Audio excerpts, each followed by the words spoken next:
warahmatullahi wabarakatuh. Sebelumnya, perkenalkan, saya Febi Dwi dari kelas 2C Keperawatan. Di sini saya akan menjelaskan tentang pemijatan oksitosin.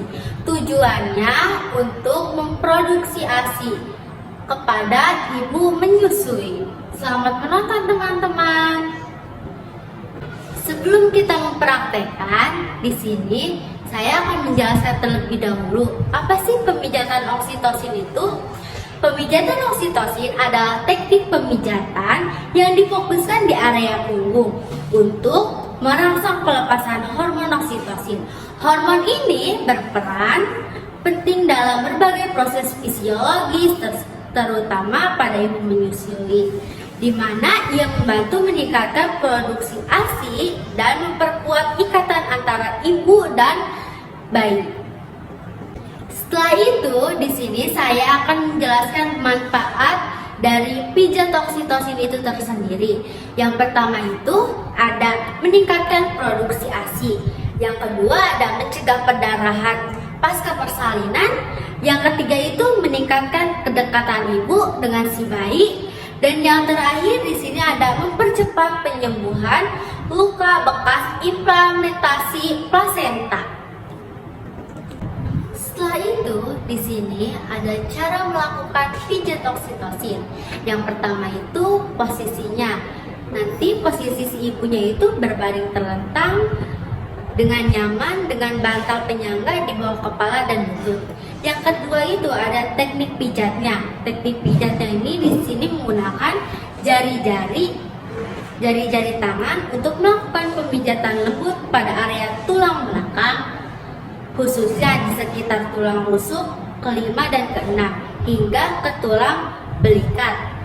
Yang ketiga itu di sini ada durasinya. Durasi pemijatannya itu 10-15 menit dengan gerakan melingkar dan lembut. Yang keempat itu ada frekuensi. Pijat oksitosin dapat dilakukan setiap hari atau sesuai kebutuhan. Di sini saya akan menjelaskan refleks prolaktin. Yang pertama itu ada refleks ini secara hormonal untuk memproduksi ASI. Waktu bayi menghisap payudara ibu terjadi rangsangan neohormonal pada puting susu dan areola. Setelah itu rangsangan ini diteruskan ke hipofisis melalui nervus vagus terus ke lobus anterior. Dan yang kedua itu ada dari lobus ini akan mengeluarkan hormon prolaktin masuk ke peredaran darah sampai pada kelenjar-kelenjar pembuatan ASI. Kelenjar ini akan terangsang untuk menghasilkan ASI.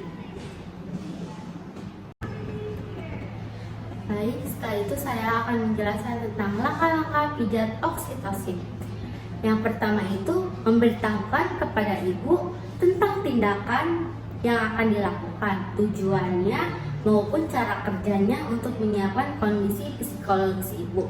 Yang kedua ada menyiapkan peralatan dan ibu dianjurkan membuka pakaian atas agar dapat melakukan tindakan lebih efisien.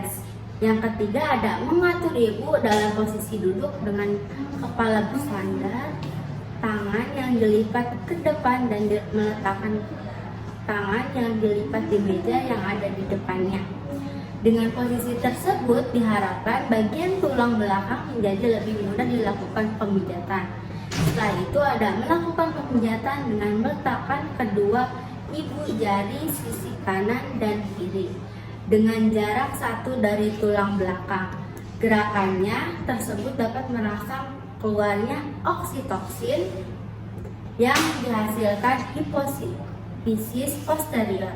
Setelah itu ada menarik kedua jari yang berada di kosta 6-6 menyusuri tulang belakang dengan membentuk gerakan melingkar kecil dengan kedua ibu jarinya.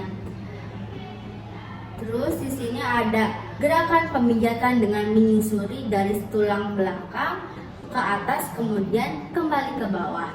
Dan yang terakhir itu ada melakukan pemijatan selama 3-5 menit. Baik teman-teman, di sini saya akan melakukan pemijatan oksitosin. Bagaimana sih cara melakukannya? Simak video berikut ini ya. Assalamualaikum Ibu. Waalaikumsalam. Selamat pagi. Sebelumnya perkenalkan, saya perawat Feby yang bertugas di ruangan ini dari pukul 7 sampai dengan 12 siang. Sebelumnya ini dengan Ibu siapa ya Bu? Iya. Tanggal lahirnya Bu? 28 Maret.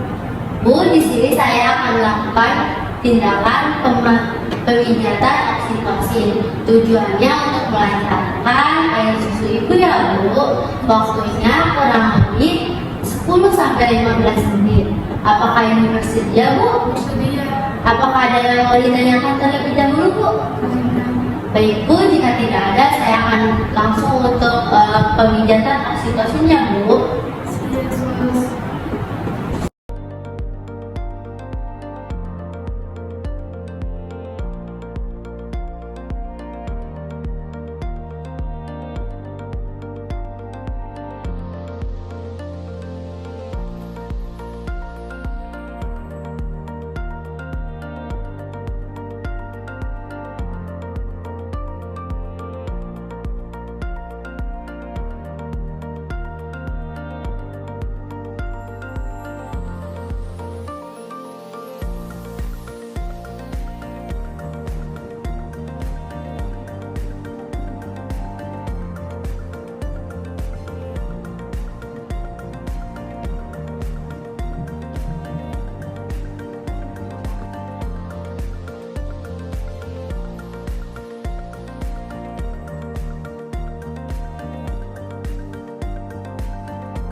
Materi yang sudah saya jelaskan tadi, di sini ada poin-poin tambahan mengenai pijat oksitosin.